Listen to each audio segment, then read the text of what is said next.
کے نصیبوں میں کہاں ذوق جنوں، عشق والے ہیں جو ہر چیز لٹا دیتے ہیں، اور تیرے آستان سے جو لو لگائے بیٹھے ہیں، خدا گواہ ہے وہ دنیا پہ چھائے بیٹھے ہیں، اور چمک رہی ہیں جبینیں تیرے فقیروں کی، تجلیات کے چہرے سجائے بیٹھے ہیں، اور نصیر ہم میں تو اپنوں کی کوئی بات نہیں، کرم ہے ان کا جو اپنا بنائے بیٹھے۔ معزز و محتشم سامعین، آج کی انتہائی پروقار بارونق فرمانہ میلاد مصطفیٰ صلی اللہ علیہ وآلہ وسلم کے حوالے سے دوسری محفل انعقاد پذیر ہے۔ تو ایک تو اللہ تعالیٰ سے دعا کریں کہ جس طرح میں نے اپنے دوستوں سے گزارش کی تھی کہ پہلی محفل اور دوسری محفل میں انشاءاللہ آپ کو واضح فرق نظر آئے گا، تو انشاءاللہ ایک وقت ہوگا کہ یہ ہماری محفل ان محافل میں ہوگی جو اہل سنت کی بڑی بڑی عظیم الشان محافل ہوتی ہیں، اور اس محفل کا انعقاد کرنے کا یہ ایک مقصد نہیں ہے کہ ایک رسمی کارروائی کی جائے کہ آیا سنا سنایا اور چلا گیا۔ جس نے بھی جو بیان کرنا ہے کسی طمع، کسی لالچ اور کسی جو ہے وہ دنیاوی مفاد سے ہٹ کر اللہ اور اس کے رسول کی رضا کے لیے بات کرنی ہے۔ آج کل کا دور انتہائی پرفتن دور ہے، اور اس دور کے اندر اپنا ایمان محفوظ رکھنا اور اپنے ایمان کی حفاظت کرنا، اور جو شخص اپنے ایمان کی حفاظت کر کے اس دنیا سے چلا گیا اس کا خاتمہ ایمان پر ہو گیا، تو وہ یوں سمجھیں کہ وہ کامیاب و کامران ہو کر چلا۔ اللہ تعالیٰ نے ہم اہل سنت و جماعت کو وہ مسلک عطا فرمایا کہ جو مسلک افراط اور تفریط سے پاک ہے، معتدل درمیانہ اور میانہ روی والا مسلک اللہ تعالیٰ نے ہمیں عطا فرمایا، اور ہم کسی شخصیت کو اس کی ذات کے اعتبار سے نہیں دیکھتے، ہم جس کو بھی دیکھتے ہیں حضور کی وجہ سے دیکھتے ہیں، ہم جس کا ادب و احترام کرتے ہیں حضور کی وجہ سے کرتے ہیں، ہم جس کی بات کرتے ہیں حضور کی بات کی وجہ سے بات کرتے ہیں، حضور کے صحابہ ہوں ہم ذکر تب کرتے ہیں کہ وہ حضور کے ہیں، حضور کی آل ہو تو ان کا ذکر بھی اس لیے کرتے ہیں کہ وہ حضور کے گھر والے ہیں۔ اگر آل کو حضور سے جدا کر دیا جائے تو پھر کائنات کے اندر خاندان تو بہت سارے ہیں، اگر حضور اس خاندان کے ساتھ نہ موجود ہو تو پھر اس خاندان کی وہ عظمت، وہ مقام، وہ رفعت نہیں رہتی۔ اور مظفر وارسی نے کہا تھا کہ خود کو دوں ضرب ان سے تو لگوں لا تعداد، وہ جو مجھ میں سے نکل جائیں تو صفر ہو جاؤں۔ فرمایا یا رسول اللہ بات ہی ساری آپ کی ہے اور سارا کرم ہی آپ کا ہے کہ یہ جو آج گھر گھر کے اندر امام علی مقام امام حسین کے چرچے ہوتے ہیں، امام علی مقام امام حسن کے چرچے ہوتے ہیں، حضرت امام زین العابدین کی باتیں ہوتی ہیں، حضرت امام محمد باقر کی بات کی جاتی ہے، امام جعفر صادق کے نعرے لگائے جاتے ہیں، امام علی رضا، امام موسیٰ کاظم، امام نقی، امام تقی، امام حسن عسکری اور امام مہدی تک ہر امام کا جو ہم تذکرہ کرتے ہیں، اور بریلی کے شہنشاہ نے تو بات ہی ختم کر دی، فرمایا ہم 1 2 3 4 5 11 12 کی بات ہی نہیں کرتے، ہم تو یہ کہتے ہیں کہ تیری نسل پاک میں ہے بچہ بچہ نور کا، تو ہے عین نور تیرا سب گھرانہ نور کا۔ فرمایا ہم حضور کے خاندان کے، حضور کے ساتھ تعلق رکھنے والے، حضور کی ہر نسبت کا خیال کرتے ہیں،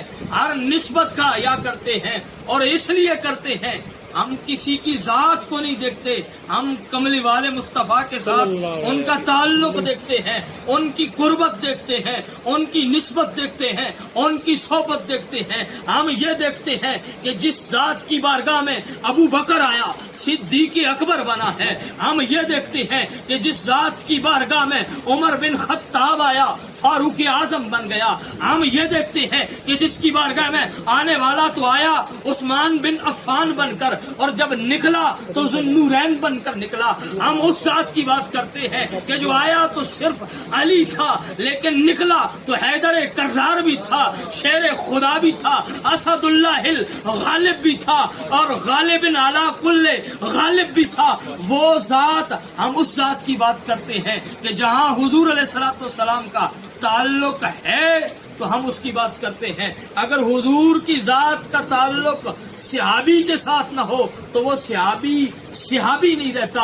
حضور کا تعلق اگر حضور کے خاندان سے الگ کر دیا جائے تو حضور علیہ الصلوۃ والسلام کی رشتہ داری تو ابو لہب سے بھی تھی، حضور کی رشتہ داری تو ابو لہب سے بھی بنتی تھی، لیکن چونکہ وہ مصطفیٰ کا وفادار نہیں بنا تو آج اس کا نام لینے والا کوئی نہیں ہے۔ ابو طالب رضی اللہ تعالی عنہ حضور کے وفادار بنے، آج دنیا ادب سے حضرت ابو طالب کا نام لیتی ہے۔ حضرت امیر حمزہ نے حضور کے ساتھ وفاداری کا حق ادا کیا، آج دنیا اسے خدا اور رسول کا شیر کہہ کر پکارتی ہے۔ حضرت عباس نے حضور سے محبت کا حق ادا کیا، حضور نے فرمایا عباس تو مجھ سے ہے میں تجھ سے ہوں، تیرا میرے ساتھ اس طرح تعلق ہے کہ میرا تیرے ساتھ اس طرح کا رشتہ ہے کہ میری عظمتوں کے چرچے تو کرے گا، اور تیری ذات کی جو چرچے ہیں، تیری عظمت کی جو باتیں ہیں وہ میری ذات کے ساتھ وابستہ ہے۔ تو ہم جس شخصیت کو دیکھتے ہیں، جس ہستی کو دیکھتے ہیں، ہم ذات کی بات نہیں کرتے۔ اور دنیا جب ذاتیات میں پڑی تو خراب ہو گئی، لوگ ذاتیات میں پڑے تو خراب ہو گئے۔ جب لوگوں نے صرف مولا علی کی ذات تک اپنے آپ کو محدود کر دیا تو پھر بات نبیوں سے بھی بڑھ گئی۔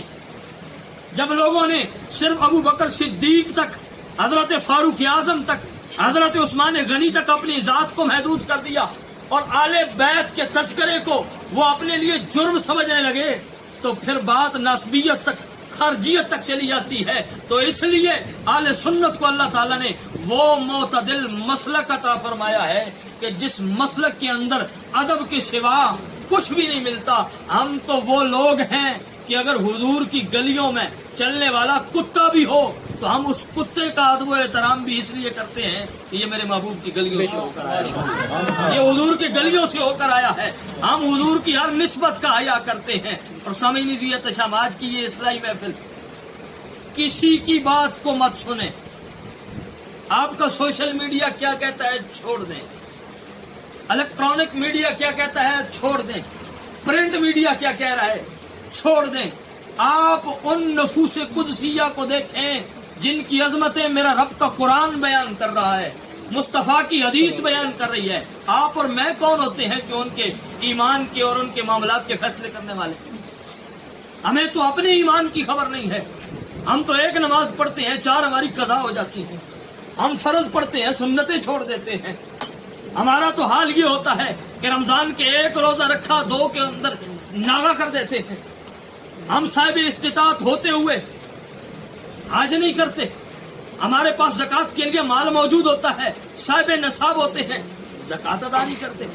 ہم تو خود نامکمل ہیں اور ہماری ذات تو خود اصلاح کے قابل ہے۔ ہم دوسروں پر انگلی اٹھاتے ہیں اور انگلی بھی ان پر اٹھاتے ہیں جن کو مصطفیٰ نے یہ کہا کہ وہ میرے ہیں، جن لوگوں کو حضور نے کہا یہ میرے ہیں۔ بندہ کسی کام کا بھی نہ ہونا، کسی کام کا بھی نہ ہو، کسی اللہ والے کی بارگاہ میں بیٹھ جائے، صرف اس کے جوتے سیدھا کرتا رہے، صرف بیٹھ کر وہاں لنگر ہی کھاتا رہے، اور وہ اللہ والا اس کے سر پر ہاتھ رکھ کر کہہ دے کہ یہ جو کچھ بھی ہے یہ میرا ہے اور اس کا میرے ساتھ تعلق ہے، اور اس کو نہ دیکھو میری ذات کو دیکھو، تو جو عقل مند ہوں گے وہ یہ نہیں کہیں گے کہ یہ کیا ہے، اس کی کیا حیثیت ہے، اس کی کیا شخصیت ہے، وہ یہ دیکھیں گے کہ اس کے سر پر ہاتھ رکھنے والا کون ہے، اس کی نگہبانی کرنے والا کون ہے۔ یہ مت دیکھو کہ کون حبشہ سے آیا تھا، وہ حبشی تھا۔ یہ مت دیکھو کہ کون روم سے آیا تھا کہ وہ رومی تھا۔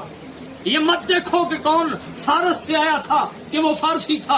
اس بارگاہ میں اگر فارس سے آنے والا فارسی بھی ہو تو اسے سلمان بنا دیا جاتا ہے، حبشہ سے آنے والا حبشی ہو تو اسے بلال بنا دیا جاتا ہے، اور وہاں اگر روم سے آنے والا صہیب ہو تو اسے دنیا صہیب رومی کے نام سے یاد کرتی ہے۔ وہاں ذات نہیں دیکھی جاتی۔ حضور نے فرمایا لا تسبوا اصحابی، میرے صحابہ کو برا بلا مت کہو، فإنہم خیارکم، ان پر انگلی اٹھانے سے پہلے یہ دیکھ لینا یہ تم سے بہتر ہیں، یہ تم سے بہتر ہیں۔ اور بات حضور نے کہاں سے شروع کی، فرمایا لا تسبوا اصحابی، میرے صحابہ کو برا نہ کہو۔ ملک صاحب بیٹھے ہوئے ہیں، حاجی صاحب بیٹھے ہیں، بوٹا صاحب بیٹھے ہیں، اگر یہ کسی کو کہہ دیں، میرے والے سے کہہ دیں کہ قاری صاحب کے ساتھ ہمارا بڑا تعلق ہے، یارانہ ہے، دوستی ہے، تو ان کے دوست میرا خیال کریں گے کیونکہ ان کا تعلق میرے ساتھ ہے اور اس کا تعلق بھی ان کے ساتھ ہے، تو اس تعلق کا خیال کرتے ہوئے وہ کہے گا یہ کچھ بھی ہے، نکارا ہے، نکما ہے، کسی کام کا نہیں ہے، لیکن اس کو نہ دیکھو جس کے ساتھ اس کا تعلق ہے، اس کی بات کرو۔ حضور فرماتے ہیں وہ تو ہے ہی کامل شخصیات، ان کے بارے میں تو میرا رب فرماتا ہے وہ ناکارے نہیں تھے، وہ بیکار نہیں تھے، ان کے بارے میں تو میرا رب فرما رہا ہے رضی اللہ عنہم ورضوا عنہ، رب ان سے راضی ہے، وہ اپنے رب سے راضی ہے، ان کے نام تو رب سلام بھجواتا ہے کہ میرے محبوب ابو بکر سے پوچھ کر بتاؤ ابو بکر ہم سے راضی ہے کہ نہیں۔ حضرت ابو بکر صدیق کی آنکھوں میں آنسو آگے، کہنے لگے ہماری کیا مجال ہے کہ ہم اس سے ناراض ہوں، ہم تو اس کے فیصلوں پر راضی ہیں، اگر وہ راضی ہے تو ہم راضی ہیں۔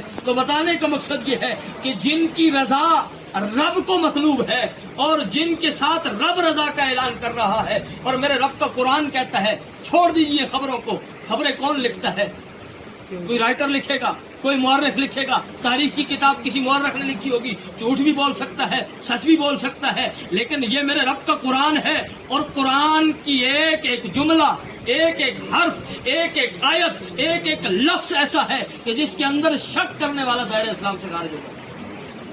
قرآن کہتا ہے رضی اللہ عنہم ورضوا عنہ، رب ان سے راضی ہے، وہ اپنے رب سے راضی ہے، اور قرآن کہتا ہے وَكُلًّا وَعَدَ اللَّهُ الْحُسْنَىٰ، کہ رب نے سب کے ساتھ جنت کا وعدہ کیا ہے۔ جب سب کے ساتھ جنت کا وعدہ کیا ہے تو آپ کو کسی کو نامینیٹ کر کے کسی شخصیت پر تنقید کرنے کی ضرورت ہی نہیں ہے، اور جو کوئی کرتا ہے اس کو ایک طرف رکھ دیں کہ ہمیں رب کے قرآن سے آگے کوئی چیز ہے۔ رہے بات مصطفیٰ کے گھر والوں کی، رہی بات حضور کے گھرانے کی، تو اس گھرانے کی کیا بات ہے، اس گھرانے کی عظمت کا کیا کہنا، اس گھرانے کی شان کا کیا کوئی بیان کر سکتا ہے، اور اس شان کی عظمت کو کون کس طرح بیان کرے کہ جس گھر کے دروازے پر جبریل ہاتھ باندھ کر دربان کی صورت میں کھڑا ہو، اس گھر کا، اس گھر والوں کا مقام کیا ہوگا۔ گھر کے دروازے پر جبریل ہاتھ باندھ کر کھڑا ہو، اس دروازے کی شان کیا ہوگی، اس گھر کا عالم کیا ہوگا، اور اس گھر میں رہنے والے مکینوں کا عالم کیا ہوگا، جس میں رہنے والا کوئی جنتی جوانوں کا سردار ہو، جس میں رہنے والا کوئی جو ہے وہ اسد اللہ الغالب ہو، شیر خدا ہو، علی المرتضی ہو، تاجدار حل عطا ہو، جس میں رہنے والی کوئی سیدۃ النساء العالمین اور جنتی عورتوں کی سردار خاتون ہو، اس گھر کے عالم، اس گھر کی عظمت کا عالم کیا ہوگا۔ سامعین ضیاء تشام، جس کی طہارت کو میرے رب کا قرآن بیان کرے، انما یرید اللہ لیذھب عنکم الرجس اہل البیت ویطہرکم تطہیرا، کہ اے محبوب کے گھر والوں، ہم نے تمہیں اس طرح پاک کر دیا جس طرح پاک کرنے کا حق ہے، اور ان پاکوں کی عظمت کو پاک سمجھ سکتا ہے۔ میلاد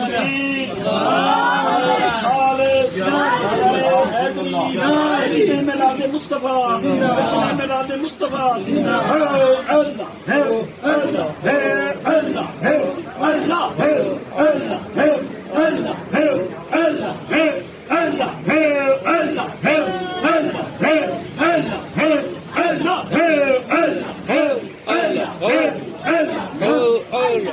مثال دے کے بات کو میں ختم کر رہا ہوں، مثال دے کے بس، تاکہ آپ کی سمجھ میں بات آ جائے۔ کہ یہ اتنے پاک لوگ ہیں کہ کسی پلید کو ان کا ذکر کرنا نصیب ہی نہیں ہوتا. کوئی پلید ان کا ذکر کر ہی نہیں سکتا, نہیں کر سکتا. اس کو توفیق ہی نہیں ہوتی کہ اس گلی سے گزر بھی سکے, اسے گزرنے کی تاب ہی نہیں ہے. آپ کی مسجد ہے نا, کبھی کتے کو اندر داخل ہونے دیں, اور اگر داخل ہو تو مار مار کر نکالیں گے. پوچھنے والے پوچھے گا یہ تو عقل بھی نہیں رکھتا, شعور بھی نہیں رکھتا, اس کا تو دماغ بھی کام نہیں کرتا, اسے مار مار کے کیوں بھگا دیا ہے؟ فرمایا اس کے دماغ شعور کا کام نہیں, اصل میں اس کے پلیتی کا مسئلہ ہے. یہ ناپاک ہے اور گھر پاک ہے. یہاں ناپاک کی کوئی جگہ نہیں ہے. جہاں پاک ہوتے ہیں وہاں ناپاک نہیں ہوتے. اور اگر کوئی برتن ہو نا, بڑے بڑے بزرگوں کو بیماریاں ہوتی ہیں بعض اوقات, وہ برتن میں پیشاب کرتے ہیں, پاٹ آپ کہہ لیں, اس کے اندر پیشاب کرتے ہیں, وہ پیشاب والا برتن ہے. اب دودھ کتنا پاک ہے, کتنا طیب و طاہر ہے, پانی کتنا پاک ہے, خود بھی پاک ہے, جو اس کو مس کرے وہ بھی پاک ہو جاتا ہے, وضو کرے پاک ہو جاتا ہے, غسل کرے پاک ہو جاتا ہے. لیکن وہی پانی پیشاب والے برتن میں ڈالے, پانی ناپاک ہے. دودھ پاک ہے, برتن ناپاک تھا, برتن میں ڈالا, دودھ ناپاک. اب قصور دودھ کا نہیں, قصور برتن کا ہے, قصور پانی کا نہیں, قصور برتن کا ہے. اس لیے جہاں پاک ہو وہاں پلید نہیں ہوتے, جہاں پلید ہو وہاں پاک نہیں ہوتے. جس دل کے اندر حسین ہوتا ہے اس دل کے اندر یزید کی محبت نہیں ہوتی, اور جس دل کے اندر یزید بستا ہو وہاں حسین کے ڈیرے نہیں ہوتے, وہاں حسین جلوہ گر نہیں ہوا کرتے.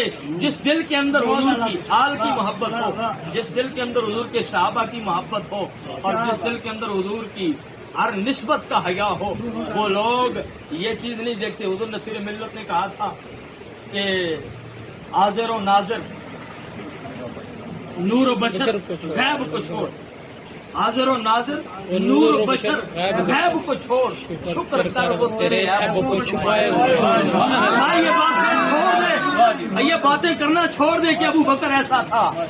یہ مت کہے کہ عمر نے یہ کیا تھا, دروازے جل گئے تھے.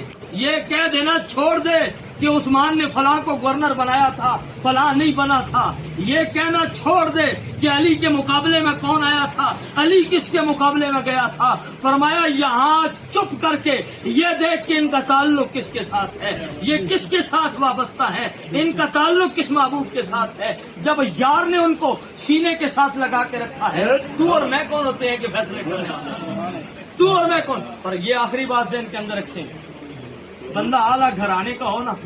یہ ماشاءاللہ ہمارے بہن طرف بیٹھے ہیں حاجی احمد صاحب بھی, مجھے آج پتا چلا ہے کہ یہ بھی جو ہے وہ عوان فیملی سے تعلق رکھتے ہیں, شاہ جی نے بتایا. اور یہ بھی ملک صاحب اور عوان فیملی سے تعلق رکھتے ہیں, مولا علی کے گھرانے سے ان کا ایک تعلق ہے, ایک رشتہ ہے. لیکن یہ چیز ذہن کے اندر رکھیں, ہمیشہ جو اصلی بندہ ہوگا نا, اصلی اور نسلی بندہ ہوگا, وہ عزت والوں کی عزت کرے گا, اسے عزت کرنی آتی ہوگی. آپ کہیں گے یہ آپ نے اپنی طرف سے کوئی جو ہے وہ جسے کہتے ہیں کہ ایک ساتھ مثالہ لگا دیا ہے, اپنی طرف سے بات لگا دی ہے. نہیں, میں حضور کی حدیث پیش کرنے لگا ہوں. نزہۃ المجالس کے اندر امام عبد الرحمن صفوری نے یہ حدیث بیان کی ہے.